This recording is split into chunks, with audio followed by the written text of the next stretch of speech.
नमस्कार, मैं हूं आपके साथ प्रदीप आजाद। सरकार जब बनती है तो उसके बाद पब्लिक की उम्मीद जागती है कि हां, अब हमने जिस सरकार के नुमाइंदों को वोट दिया उनकी सरकार बन चुकी है।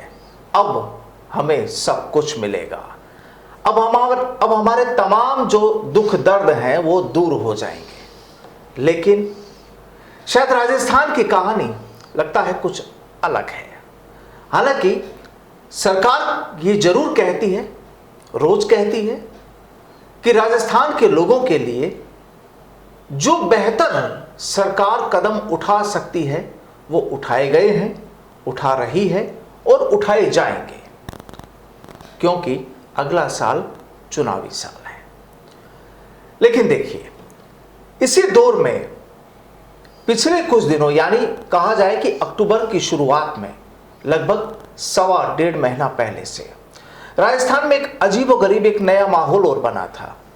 और वो माहौल दरअसल राजस्थान से उठकर गुजरात पहुंचा था और चर्चाएं चल रही थी कि राजस्थान के बेरोजगार युवा, उन्हें नेतृत्व करने वाले किस तरीके से राजस्थान छोड़कर गुजरात जा पहुंचे।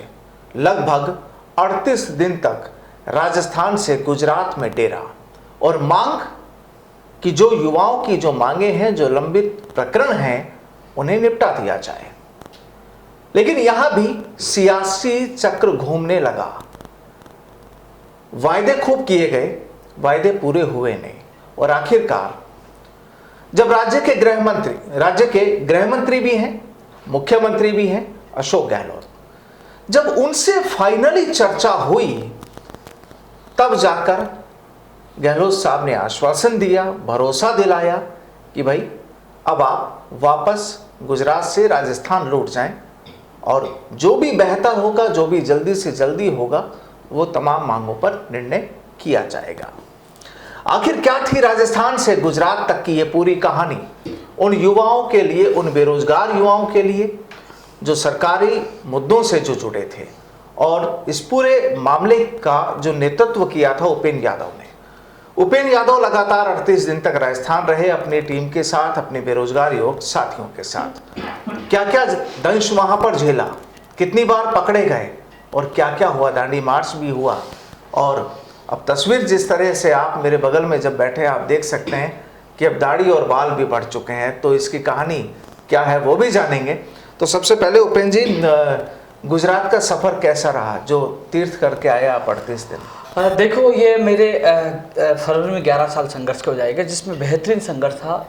कई यातनाएं थी, पीड़ाएं थी, बहुत लाजवाब संघर्ष था। इसे बहुत कुछ सीखने को मिला।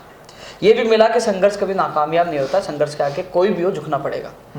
इस संघर्ष में महात्मा गांधी जी के बाद आधुनिक भारत में पहली ये दांडी यात्रा है, जो 150वीं जयंती पे, महात्मा गांधी जी की जयंती पर 150 किलोमीटर दांडी यात्रा। और इस दांडी यात्रा के दौरान हालात ये थे गुजरात में कि रुकने के लिए भी सड़कों पे रुकना या मंदिर में रुकना, बाहर सोना, बिछाने के लिए कुछ नहीं, बरसात का सामना करना, धूप का सामना करना, भूखे रहना, बहुत हालात विपरीत परिस्थिति में ये दांडी यात्रा 150 किलोमीटर चलकर पैरों में छाले पड़ गए। लेकिन मेरे युवाओं के इरादे मजबूत थे और चाहे 8 तारीख को हम ना पूछे, 8 अक्टूबर को पुलिस ने हिरासत में ले लिया, जेल में डाल दिया, 6 घंटे तक पटक दिया सबको। लेकिन फिर भी हौसले नहीं टूटे और 8 तारीख को रात को साबरमती आश्रम के बराबर खुले में, जहां मच्छर काट रहे थे, जहां यह था कि कोई भी जानवर काट सकता है, फिर भी खुले में पूरी रात पर सोए। सुबह उठे तो पुलिस ने भगा दिया। अनजान प्रदेश, सुविधा या है नहीं। पुलिस वाले कह रहे परमिशन लेके आओ। परमिशन के लिए हम गए तो बोले कि आपको 5 दिन पहले एप्लीकेशन देनी पड़ेगी। 5 दिन पहले एप्लीकेशन दी तो परमिशन नहीं मिलेगी। हालात गंभीर। अब करें तो क्या करें? राजस्थान से आगे सरकार को चैलेंज दे दिया। हम बड़ी संख्या में 1100 लोग दांडी यात्रा करके हम गुजरात पहुंचे थे। 200 लोगों की हिरासत में लिया गया, जिसमें मैं भी शामिल था। एसओजी पुलिस थाने में हम बैठे रहे और हमने निश्चित कर लिया कि जेल से छूटते ही हमने कसम खा ली। हालांकि एक जो सेविंग और दाढ़ी की आप बात कर रहे हो, तो इसके लिए 21 अगस्त को मैंने कसम खा ली थी, जब तक मुख्यमंत्री जी से मुलाकात नहीं हो जाती, ना मैं कटिंग कराऊंगा ना शेविंग करूंगा। और फिर दूसरी शपथ ये खा ली 8 अक्टूबर को हमने ये शपथ खा ली कि जब तक राजस्थान नहीं लौटेंगे, जब तक मुख्यमंत्री जी से हमारे प्रतिनिधिमंडल की वार्ता ना हो जाए। और हमने ऐलान कर दिया, सो गए। स्थिति ये थी कि हम साबरमती आश्रम में रुके, वहां से पुलिस ने भगा दिया, 2 जगह में खदेड़ दिया। मैं सोच रहा कि अब इतने लोगों को ले जाऊं तो कहाँ ले जाऊं, कैसे रोकूं, क्या कर। हालात परिस्थिति अलग थी। कुछ रिवर फ्रंट पे सोए, कुछ कालूपुरा धर्मशाला में सोए, अलग अलग जगहों को बांटा। कोई सूरत चला गया, कोई आनंद चला गया और कोई बड़ौदा चला गया। लोगों को दूर किया। हालत गंभीर थे, कई लोगों के पास खाने की स्थितियां नहीं थी। फिर मैंने संख्या कम की, 200 लोग किए। फिर अलग अलग लोगों से मिलना, स्थिति की मैं वहाँ संख्या भी नहीं दिखा सकता था, क्योंकि जैसे मैंने संख्या बताई पुलिस पूछ जाती थी। मैं वहाँ की मीडिया को न्यूज़ देना ही बंद कर दिया कि हम कहाँ रुके हुए, क्योंकि मीडिया में खबर चलती, पुलिस पूछ के हमें भगा देती थी। रिवर फ्रंट पे मेरे लोग काफ़ी लोग, जैसे मैंने अलग अलग दल बना दिया। एक दल को कह दिया कि हाँ तेरे नेतृत्व में ये लोग रहेंगे, 50 लोग।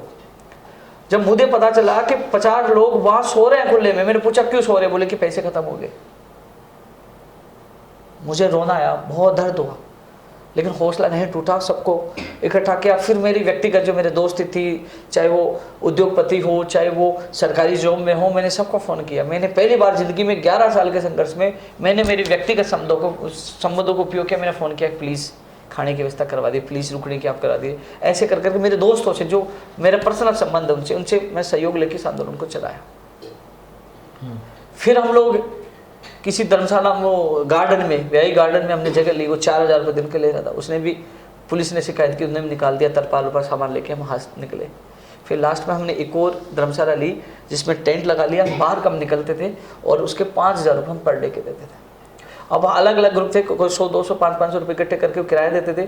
खाने के लिए किसी आश्रम से हमने संपर्क किया, आश्रम से हम खाना मंगवाते थे। कभी पोया खा के काम चला लेते थे। लेकिन वो परिस्थितियाँ, वो संघर्ष ये था कि सबसे बड़ी बात है कि जब हमें पता लगा मुख्यमंत्री जी आने वाले, हम मिलने की कोशिश करते। 3 बार मुझे हिरासत में लिया गया, 3 बार जेल में डाल दिया। वहाँ गुजराती हमें आती नहीं। हम 22 घंटे, मुझे याद है कि 8 अक्टूबर को 6 घंटे लिया, 18 अक्टूबर को, 17 अक्टूबर को उठा लिया। मुख्यमंत्री का दौरा 18 अक्टूबर का था, 22 घंटे। फिर 30 तारीख को फिर 14 घंटे। लेकिन हमने कहा कि चाहे मर जाएंगे, लेकिन बिना मुख्यमंत्री से मुलाकात नहीं जाएगी। मुझे लुक चेंज करके रहना। लास्ट में पुलिस से बचने के लिए मैं, वो आपको तस्वीरें तो मैं नहीं बता सकता, कई चीज़ें ऐसी भी है, मुझे लुक चेंज करके रहना पड़ा। जब मैं मुख्यमंत्री से मिलने गया तो मोबाइल का दोनों छोड़ के गया, लोकेशन की वजह से कि मुझे ट्रैप करेंगे। मैं मुख्यमंत्री से जाके मिला, सुरक्षा घेरे को छीन कर, उनके बीच घुसकर मुख्यमंत्री के सामने जा खड़ा हुआ। और मुख्यमंत्री ने देखते मुझे पहचान लिया, मिला, बोले कि आज शाम को मिलते। मुलाकात हुई, अच्छी मुलाकात हुई। लेकिन जो हमने निश्चित किया था कि हाँ, मुख्यमंत्री जी ने विश्वास दिलाया। मुख्यमंत्री कहा मेरा विश्वास करो, मैंने बहुत भर्तियाँ पूरी की है और मेरे विश्वास में मेरा आश्वासन वापस जाओ। तो मुख्यमंत्री है, काम उनसे करवाना है। मैंने ये कहा। फिर भी आपने अभी तक देखा होगा कि लीडर निर्णय लेता है, मैंने यहाँ उल्टा कर रखा है। मैंने सभी जो प्रतिनिधि जब मौजूद थे, 5 लोग हम टोटल थे, 4 लोग जो प्रमुख गए थे, उनकी वार्ता सीएम से एक व्यक्ति की 45 मिनट तक सब लोगों की वार्ता हुई। उनको बुलाया कि तुम संतुष्ट हो, तुम संतुष्ट नहीं हो तो हम आंदोलन जारी रखेंगे, तुम संतुष्ट हो तो आप कहो तो वार्ता के लिए जाएंगे, क्योंकि अधिकारियों के साथ मीटिंग और होनी थी। तो उन लोगों से मैंने कहा निर्णय तुम लोगे, मैं नहीं लूंगा, निर्णय यहाँ जनता लेगी, पीड़ित अभ्यर्थी लेंगे, तुम चाहोगा जो होगा। फिर सबने निर्णय लिया कि हाँ, यदि हम जाएंगे, काम मुख्यमंत्री से करवाना, उन्होंने आश्वासन दिया है। मान लीजिए काम नहीं होता तो हमारे पास उपचुनाव का भी मौका है, भारत जोड़ो यात्रा का भी हम विरोध कर सकते हैं। फिर निर्णय लिया, हम वापस लौटे। 9 तारीख को वार्ता होने वाली थी, स्थगित हो गई। आज कहा कि किन्हीं कारणों से नहीं हो पा रही, लेकिन अगले वीक में आपकी वार्ता हो जाएगी। हालांकि इस दांडी यात्रा के दौरान हमारे जो विशेष शिक्षकों के 4500 पदों की जो लखनऊ समझौता था, महत्वपूर्ण मांग थी, वो पूरी हो गई थी। वो ग्रुप वापस आ गया था। एक इंडिविजुअल ओबीसी सर्टिफिकेट की वजह से कई अभ्यर्थी को बाहर कर दिया था कि आवेदन की अंतिम तिथि तक आपके पास वो होना चाहिए। हमने कहा कि जाति थोड़ी चेंज होती, शपथ पत्र ले लो। उस मांग को भी सरकार ने मान लिया और जो कई हजारों अभ्यर्थियों को इसका फायदा पूछा। 2 प्रमुख मांग पूरी हो चुकी थी। ओबीसी आरक्षण की विसंगतियों का जो बड़ा मुद्दा चल रहा है, जो सबसे पहले राजस्थान में मैंने 5 मई को शहीद स्मारक पर उठाया था, सबसे पहले। आज कांग्रेस के नेता भी कह रहे हैं कि हम ये कर रहे हैं, वो गायब थे। 3.5 साल 4 साल से कांग्रेस के सरकार में सबसे ज्यादा हजारों पदों का नुकसान हुआ है। दांडी यात्रा में प्रमुख तौर पर इस मुद्दे को मैं शामिल कर रखा था। मुख्यमंत्री जी के सामने मैंने जब वार्ता हुई तो मजबूती से रखा, राजस्थान का ओबीसी युवा दुखी और परेशान है। मुख्यमंत्री जी ने माना कि वास्तव में ओबीसी युवाओं के साथ गलत हो रहा है। उन्होंने सहानुभूति दिखाई, बोले कि नोट तैयार है, इस बार कैबिनेट में कर देंगे। मुख्यमंत्री खुद ने बोला। उसके बाद मैंने मीडिया को बताया, सोशल मीडिया बताया कि मुख्यमंत्री जी ने कहा कि ओबीसी युवाओं का इस कैबिनेट में हो जाएगा। कैबिनेट में मुद्दा गया, मंत्री ने किसी एक मंत्री ने विरोध कर दिया, वो मामला अटक गया। अब अच्छा, इसी मसले पे आपने एक ट्वीट भी किया है और उसके बाद अभी लगातार इस पर भी देखा जाए तो आपसी तकरार मंत्रियों के बीच भी छिड़ी हुई है। अब देखो, जब ओबीसी आरक्षण की जो विसंगतियां सरकार खुद मान रही है, मुख्यमंत्री जी मानने की विसंगतियां, मेरा मानना यही है कि कांग्रेस के नेता कह रहे हैं कि विसंगतियां दूर करो, वो तो दूर करना पड़ेगा। राजस्थान का युवा सड़कों पर उतर चुका है, सबसे ज्यादा ओबीसी के युवा है, तो उनको तो चुनावी अब माहौल 2023 है तो करना पड़ेगा। लेकिन मेरा सवाल है कि सरकार ने विसंगति मान ली है तो 2018 से 22 तक जितने पदों का नुकसान हो वो सारे पद ओबीसी के युवाओं को देना चाहिए सरकार को। वो शेडो पोस्ट अर्जित करने की मैं मांग कर रहा हूँ और तत्काल इस विसंगति को दूर करना चाहिए। 3.5 साल 4 साल होने वाली है, कांग्रेस सरकार में सबसे ज्यादा नुकसान हुआ है। आज कांग्रेस के नेता कह रहे हैं कि हमारी सरकार कर देगी, कब करेगी? अभी करना चाहिए वो दूर और वो सारी पोस्टों को देना चाहिए, तब मानेगी युवा हितैषी है। अब ये चाह रहे इसको उलझा कर 2-4-5 महीने चुनावी मोड में हल करके कहेगी देखो हमने ओबीसी का भला कर दिया, हमें वोट दीजिए। वो वोटों की राजनीति षड्यंत्र ये कर रहे हैं कांग्रेस के नेता। अच्छा। मुख्यमंत्री जी पॉजिटिव है, मुख्यमंत्री जी ने खुद ने कहा कि मैं इनकी पीड़ा समझता हूँ। लेकिन अब जिस तरीके से आपका गुजरात जो सफर रहा, अब आप वापस आ गए, आपकी सीएम अशोक गहलोत से मुलाकात हो गई, लेकिन ठीक है अभी मुलाकात हुई है, जिन मांगों को लेकर आप कह रहे हैं कि 38 दिन आपने सड़कों पर गुजारे, मच्छरों के बीच गुजारे, भूखा पेट गुजारे, तो अब क्या आने वाले टाइम में आपको लगता है कि हाँ अब आपके ये बाल और दाढ़ी आप कटा लेंगे? देखो, वार्ता का इंतजार कर रहा हूँ मैं। अभी वार्ता में हमें कुछ नहीं मिलता है। 20 तारीख को मैं रैली भी निकाला हूँ सरदार से, जो चूरू में जो चुनाव, वहाँ रैली भी, युवाओं की रैली निकलेगी, बढ़िया शानदार रैली वहाँ निकलेगी 20 नवंबर को, और भारत जोड़ो यात्रा भी है। यदि वार्ता में धोखा होता है, युवाओं को न्याय नहीं मिलता है, तो एक और शपथ मैं पूरी कर सकता हूँ कि फिर तो 2023 जो चुनाव होंगे उसमें कांग्रेस को सबक सिखाकर, यानी कि राजस्थान से उखाड़ कर ही फिर मैं शेविंग और कटिंग कटाऊंगा। लेकिन पहले इंतजार कर रहा हूँ, ये शपथ नहीं ली, अभी ली नहीं है, पहले वार्ता का इंतजार कर रहा हूँ कि वार्ता में युवाओं के, मुझे विश्वास है मुख्यमंत्री जी ने विश्वास दिलाया, वो अभिभावक है और उन्होंने कहा कि आप जाइए, तो उनके कहने पे हैं, उनके विश्वास पे, उनका आश्वासन, तो कहने की कई मांगे हमारी पूरी होंगी। लेकिन तो मांगे पूरी होती है तो ऐसी नौबत नहीं है कि यदि मांगे नहीं होती, पूरी धोखा होता है, तो हम सरदार से उपचुनाव में विरोध करेंगे, भारत जोड़ो यात्रा में जाएंगे और फिर ना मैं शेविंग कटाऊंगा ना कटिंग कराऊंगा। फिर तो 2023 के चुनाव के बाद ही शेविंग और कटिंग कटेगी, जब युवाओं को, जिन युवाओं को धोखा देना को सबक मिल जाएगा। लेकिन 38 दिनों में सीएम अशोक गहलोत के भी दौरे गुजरात में कई बार हुए, दूसरे तमाम नेता भी वहां पर पहुंचे, आप लोग भी वहां थे, इतनी देरी क्यों हुई, वजह क्या रही? अब देरी का कारण मैं नहीं जानता, लेकिन रघु सर बाजी कह रहे थे कि मुझे पता नहीं चला, और मैं तो ये चाहता हूँ आप जाएं, आपने मदद की थी। उन्होंने बाद में उन्होंने भी अब सारी चीज़ें बताई, और मुख्यमंत्री जी ने भी बात की कि इस बार मिसमैनेजमेंट रहा, और मुख्यमंत्री जी ने अच्छे कम से 40-45 मिनट मेरे युवा साथियों से बात की, उनको संतुष्ट किया, उनकी हर बात सुनी, खुद ने नोट की। मैं इसलिए खुश हूँ कि मेरे युवा संतुष्ट हैं, उनके सामने मुख्यमंत्री खुद बैठ के बराबर बैठ के उनकी हर बात नोट की है और अधिकारियों से मीटिंग कराने की बात की। जाहिर सी बात है कि जब गहलोत इतने खुद संवेदनशील हैं, आप भी की मुलाकात 45 मिनट हो चुकी है, तमाम चीज़ें हो चुकी है, तो शायद अब तो मेरे ख्याल से ज़्यादा कोई गुंजाइश बची नहीं होगी आपके किसी आंदोलन को आगे बढ़ाने के लिए। देखो, मैं एक चीज़ बता दूं, मैं स्पष्ट कहने वाला व्यक्ति हूँ, धोखा होगा तो आंदोलन जारी रहेगा।